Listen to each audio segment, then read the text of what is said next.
Gonzo from Hammers Chat here, and I am sat in the bowels of the Boleyn ground, and I've got a bit of a West Ham legend next to me. It's Mr. Ian Bishop. Hello, Ian. How you doing, mate? You okay? I'm all right. Now, you played yesterday in Mark Noble's testimonial. We'll talk about that in a minute. But I used to watch you play at Bournemouth, where you played under Harry. Yep. Do you remember what the crowd used to sing? Oh, Jesus. Not the nasty ones. Was it Bishop was better than Robson or something? They did. Was it? They're saying, we all agree that Bishop is better than Robson, about Brian Robson. I remember. Then you got a transfer over to West Ham. Man City? Well, of course, absolutely. Glad you pointed that out, but we don't talk about Man City too much. What was your biggest memory, your best memory of being at West Ham? What do you take from the club? Just being out in that atmosphere. It was one of them tight stadiums that put the fear of God into other teams, I think. It didn't matter where we were in the league, especially the midweek games under the lights. You know, the crowd were close, the chicken run were really hostile, and when they were on your side, there was no feeling like it. We had bad times, obviously, and it worked the other way as well. Like, you know, if you were having a bad time, they'd let you know. And I think it was the pressure of it out there. I never warmed up before a game. I did warm up. I warmed up inside. I didn't go outside because I didn't want to dilute that feeling when you run out. I didn't want to be outside and watch the crowd fill in and filter in. I wanted to wait till it was full because although we were supposed to walk out, I couldn't help break the line because of the noise when they seen you coming out the tunnel. You know, it was amazing. Certainly must have been. I mean, I remember you watching it. I watched you at Bournemouth because my parents lived in Bournemouth, but I was a West Ham fan. Then I obviously watched you here. You formed a partnership with John Wong, of course, in the centre midfielder you played with yesterday. Let's say he was the stopper, so to speak, and you were the silky playmaker, if I may be so bold. I think he'd disagree with you.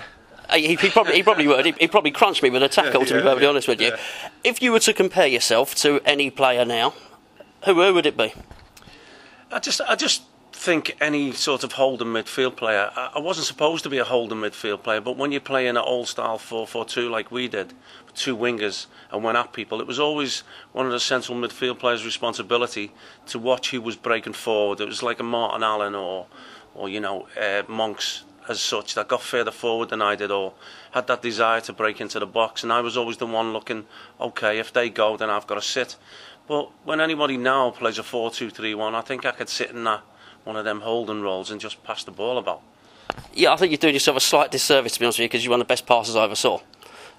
You were very much. I was wondering if you were going to say, you know, perhaps more in the Glenn Hoddle mould. Obviously, when you were at Bournemouth, young Jamie would have been coming through at that time, and of course he was very much in a similar style to yourself. Definitely. So I sort of wondered if he learnt much from you.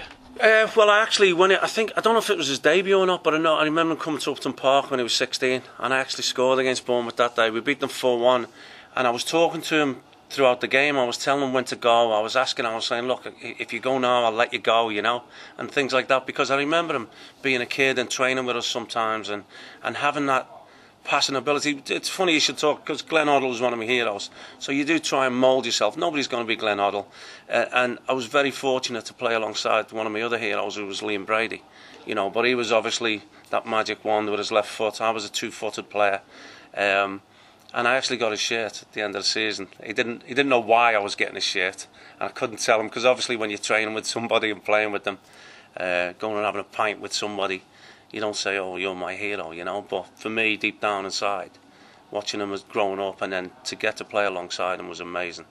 Yeah, I mean, again, you know, Liam Brady signed him from Juventus, if I remember. I mean, he certainly played out in Italy and was a player along a similar mould. What about today? What do you think of today's team, Bilic's team? Any thoughts on how we're doing this season? Any players in particular? Yeah, you can't avoid talking about Nobes. You can't avoid talking about his consistency and how well he does and how he drives that team.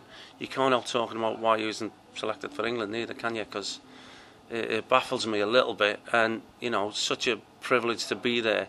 I think he's got some similarities to the way I played also, where he likes to come deep and start things off, and he's got the engine to get forward as well. Payet's been brilliant, hasn't he?